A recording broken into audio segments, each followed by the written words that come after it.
मागील काही दिवसांपासून पावसानं जोर धरलाय, त्यातच शहरातील रस्त्यांची अक्षरशः चाळण झाली आहे। मोठमोठ्या खड्ड्यात पावसाचं पाणी साचल्यानं नागरिकांना आणि वाहतूकदारांना यातून मार्ग काढताना तारेवरची कसरत करावी लागतेय। कोल्हापूर महानगरपालिकेकडून शहरातील रस्त्यांची मान्सूनपूर्व दुरुस्ती होणं अपेक्षित असताना याबाबत समाधानकारक काम झालेलं नाही।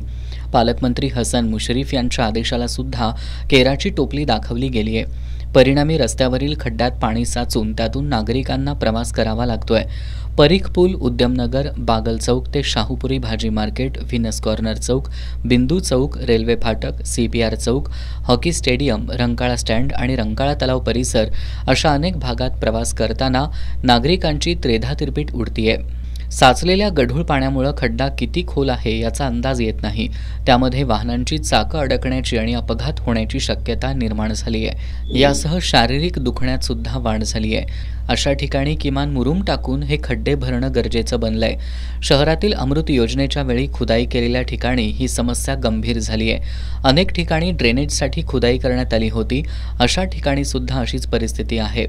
यासह शहरातील सखल भागातील रस्त्यावरील पाण्याचा निचरा होत नसल्यानं हे पाणी साचून राहतंय। अशा परिस्थितीत नागरिकांना आणि वाहतूकदारांना जीव मुठीत धरून प्रवास करावा लागतोय। अशा जीवघेण्या परिस्थितीत एखाद्याचा जीव गेल्यानंतरच महानगरपालिकेला जाग येणार का, असा सवाल नागरिकांमधून उपस्थित होतोय।